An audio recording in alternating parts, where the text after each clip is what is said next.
Hi, I'm Tracy Townsend. I'll be bringing you the top stories from around Columbus this week. Authorities say 5 people drowned in the Scioto River in Delaware County. 2 young children ran to get help, and you're going to hear from a group of teens who comforted them until first responders arrived. Authorities are cracking down on speeding on I-270. Nearly a dozen drivers have already been caught speeding thanks to a new enforcement initiative from the State Highway Patrol. And the agency says this effort is only the beginning. Plus, a local Marine Corps veteran is now helping others heal. Now he's using horses to help incarcerated men find hope and prepare them for life outside prison. Let's dive into these stories and more making headlines across Central Ohio.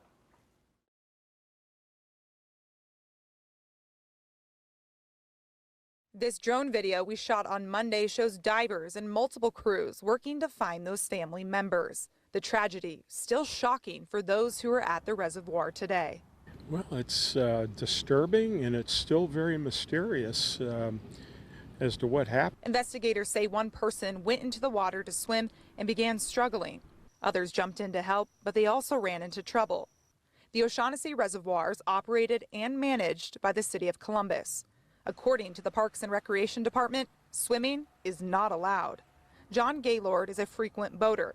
He says he's out here all the time and has never seen anyone swimming in the river. You know, I see the rangers here all the time, and out on the boat, the ranger boat all the time. So I think they keep a pretty good eye on things. There are signs around the reservoir warning people not to swim. But take a look at this map. Here in Area L, where investigators say the group was gathered, there aren't any signs nearby. Officials also say none of the victims were wearing life jackets. John says even experienced swimmers shouldn't take chances on the water. I'm a pretty good swimmer, but I always wear my life jacket when I'm out on my boat. And I have a kill switch that I attach to me, so that if something happens, I get thrown from the boat, the motor stops.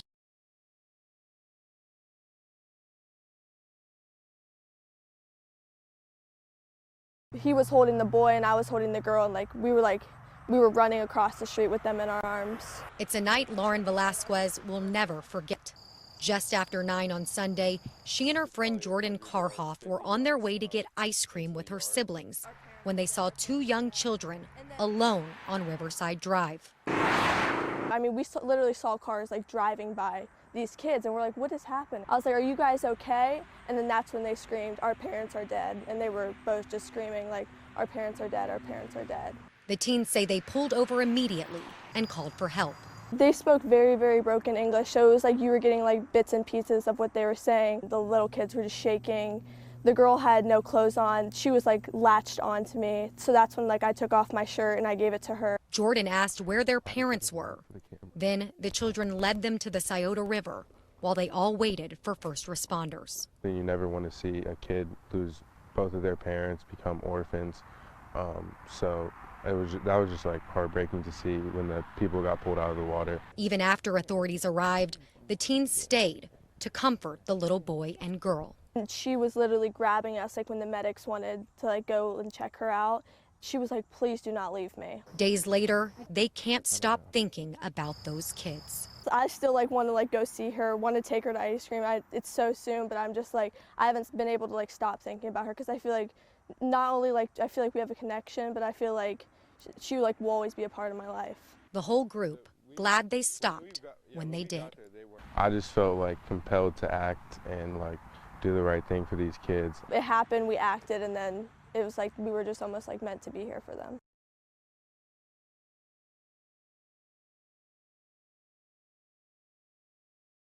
I don't mind following a gag order when it's properly entered, but this one is overly broad. It's not very clear about what it means, and the judge has the obligation, I think, to clarify it. Mark Weaver has served as special prosecutor in 12 counties across Ohio. He says this gag order in Vinton County does not follow the legal process. This judge was required to have a hearing where all the parties could be heard and evidence could be reviewed about whether or not a gag order is required to maintain a fair trial. That hearing never happened. Last Tuesday, the attorney for Gary Siders Jr. requested a gag order, citing concerns with these comments made by public officials and how they could sway public opinion in this case. This is pure evil. Most of our livestock was kept in better conditions than the children. The judge signed off on that order the same day. It precludes any public official from disseminating information or commenting on the case. They don't have power to bind people outside of the case or outside of the courtroom. And saying that, for example, the governor of Ohio can't speak about this case, there's no way that a common pleas court judge can do that unless the governor was somehow a party in the litigation, which is not true here. This week, the lawyer representing the Southeastern Ohio Regional Jail denied 10 TV's public records request for video showing the Siders being booked into jail. The lawyer said due to the gag order, he could not send that video. Weaver says that's unusual. The notion that otherwise public records like body camera footage, for example, or filings in the clerk's office, the notion that they're not public records because of the gag order, I don't think that's true. I think those records should be released if they are otherwise public. I understand how local government officials look at this order and they don't want to be crossways with the judge. That's fair. It goes to the heart of why this order needs to be redone the way Ohio law requires it to be.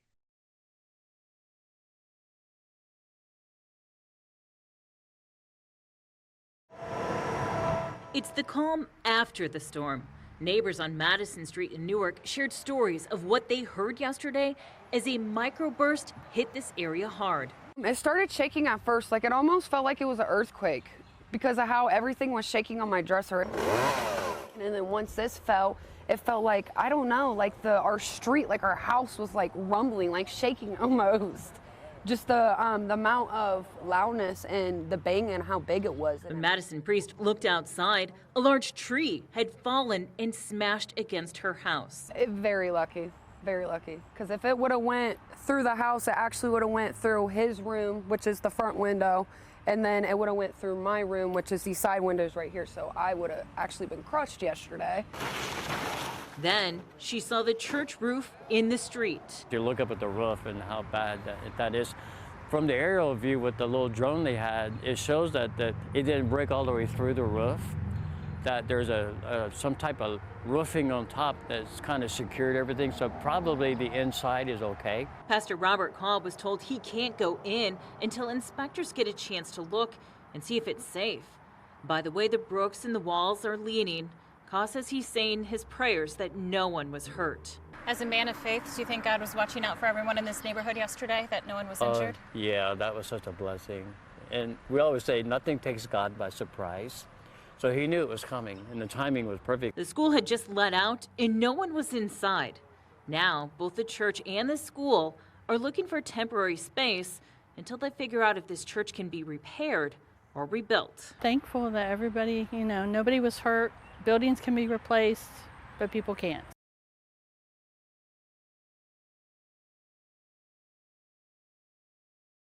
Tom Crawford doesn't worry much about his Social Security benefits. Yeah, I worry about it more for my kids than ourselves.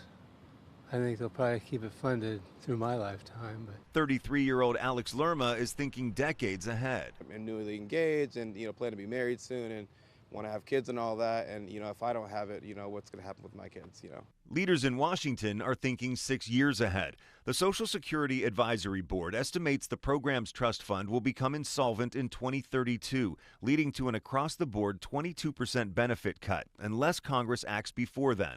We would put millions of seniors into poverty. Ohio Senator Bernie Moreno recently joined with Massachusetts Senator Elizabeth Warren in a New York Times op-ed calling for the Social Security payroll tax cap to be lifted. Right now, employees and employers pay 6.2% Social Security payroll tax on up to $184,500 of income. Earned income above that threshold is exempt from the tax. Somebody who makes $1 million a year, good for them that they become successful. They pay 1.2% of their wages into Social Security. It's a very regressive tax. Cedarville University economics professor Jared Pinson says lifting the cap alone could protect Social Security for another generation. Would solve about 67% of the shortfall over the next 75 years, which would push the exhaustion date of Social Security Trust Fund to somewhere around 2050 to 2055. Congress can't continue to kick this down the road. AARP Ohio State Director Jenny Carlson says the Marino-Warren proposal is promising. She says in a recent AARP Ohio survey, 55% said they will depend on Social Security for their retirement. It is a top-of-mind issue. AARP has been the fierce defender to make sure that Social Security, if you paid into it, you're going to receive it. Senator Marino says the urgency of the Social Security situation brought him and Warren together. And it doesn't matter that we disagree on virtually everything else. It means it sends a signal to my colleagues that we have to get serious about solving this problem.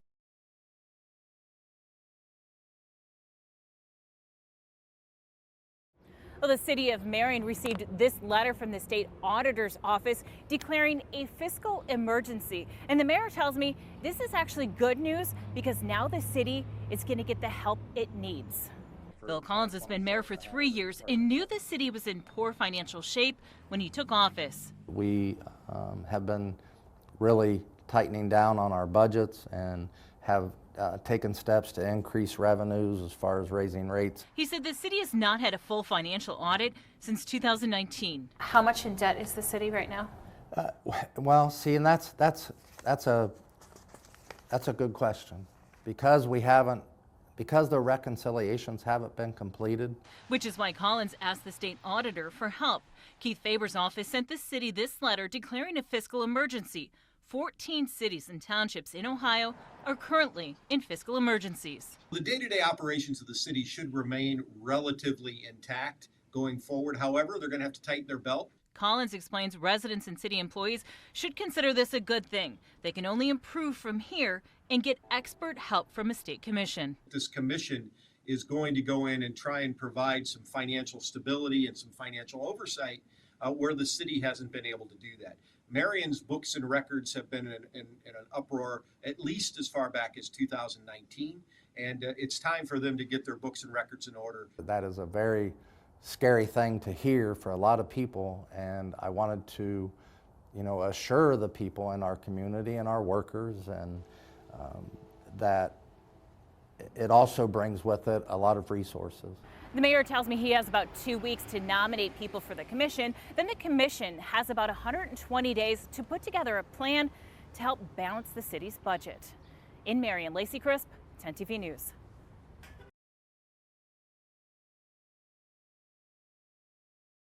Because it's like International Raceway. The circle that makes up I-270 has a reputation as a place where speeders are welcome with little interference from police. When there's no presence, then, it's kind of like pedal to the metal. Motorcycle, just zipping down, and I've seen cars just, driving recklessly. That reputation a lot of the time people use that closed lane to cut other people off. Is getting a makeover by these members of law enforcement whose communities border the freeway. We've had 11 speeds over 100 miles an hour. We had a top speed yesterday of 126 miles an hour. Some of the speeds are leading to fatal crashes. Unfortunately, we had a fatal accident last month. It was our first fatal that we've had in Gahanna in almost 2 years. According to the Highway Patrol, from the start of the year through July 9th, there were 786 crashes on I-270. 144 of them were speed-related. Drivers we spoke to welcome more police on this road. Do you think enforcement like this, where they're pulling people over during certain periods of time to try to send a message, do you think that actually makes a difference? Absolutely. It's possible. I mean, anything works for some time until there's a way around it. The Highway Patrol says this latest crackdown has led to 700 enforcement actions. And while this enforcement lasts only a week, the patrol says it's just the beginning. Do you think there needs to be a greater presence on 270 to send a stronger message? Well, we're doing everything that we can. We're addressing the concerns of the community, and we will have more enforcement initiatives in the future.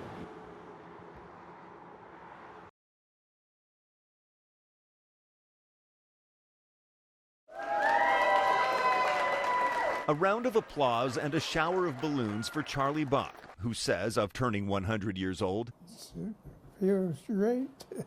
He celebrated the century mark surrounded by friends at Reflections Retirement Community in Lancaster and several of his 6 children. It's amazing. It is amazing. It's just hard to believe. We can't believe it. And a good-sized group of his 14 grandkids and 14 great-grandkids. I'm proud to be here today with him on his 100th birthday. Including 15-year-old David Bach, who was at the piano for Happy Birthday. Like Grandma, wherever she is, trusted me enough to play Happy Birthday for him. Governor Mike DeWine even sent official birthday wishes as read by Lancaster Mayor Don McDaniel. On behalf of the state of Ohio, we join with your friends and family wishing you a very happy 100th birthday. Who also presented a certificate from the city. These are the exciting things the mayor gets to do, recognizing somebody, a World War II veteran, an Army veteran on his 100th birthday. He was drafted right out of high school. Charlie served in Germany at the tail end of the war, proud of his service, but private with it. It means a whole lot to We don't talk about it a lot, but over the years we've, found out a few things. Daughters Carol and Joyce are proud of the service of the Army Staff Sergeant and filled with love and memories of a great dad. I remember going swimming, and we would just take turns jumping off of his back. And as for his secret to a long life? Oh, I don't know. It's hard to tell. But Carol and Joyce have a good idea. He never gets upset about anything. He just goes with the flow. You know what I mean? Just real easygoing, relaxed. Even surrounded by a large and loving crowd on his big day. He's our dad. He's our dad.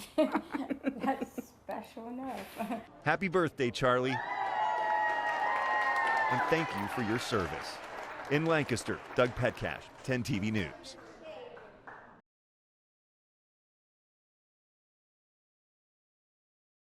All right, so let's grab those 2 bales and bring them on in. It's a lesson in stockmanship. Let's see how you did. Packing and balancing. So I have a loop. Saddlery and rigging. Put it up there with confidence. Taking inventory. Whoa. The language is for packing mules. There you have it, just pull. But the message reaches far beyond the saddle. There you go. Inside the Pickaway Correctional Institution. We drag a lot of baggage with us regardless of what it is. Good girl, there you go. Marine Corps veteran Tim Funk with Stockhands Horses for Healing says everyone carries something. Most of it, we just need to figure out a way of how to set that down. And we don't have to do it alone. Because it's going to impede our progress working forward. The visit may start with the horses, but it quickly becomes about trust. And as Aaron Bass, who's incarcerated here, describes, asking for help. Being able to say, like, I don't know, like, hey, I need help. And we did that today. It's okay to not know.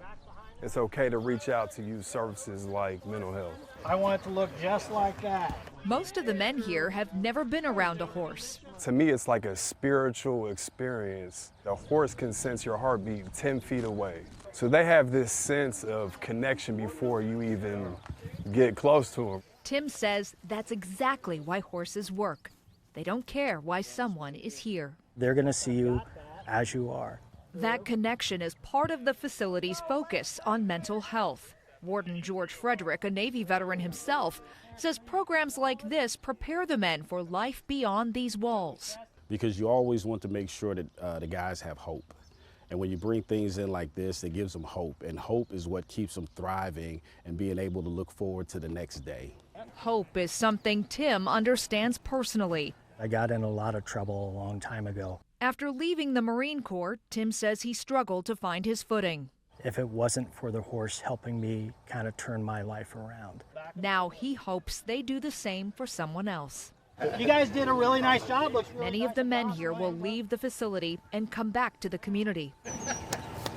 They say they know their second chance doesn't erase the past. Let's go ahead and bring our rope over here. But they hope it'll help them carry what's ahead a little differently. Now I have tools, now I have resources, and when I return back to society, like I know how to use them. I believe it's the start of giving hope. Station Uken, 10 TV News. That's a wrap on this week's edition of Around Columbus, your look at the stories shaping Central Ohio. Thanks for spending time with us. Stay safe, stay informed, and we'll see you next time. And don't forget, you can always get the latest updates on the go with the free 10 TV News app.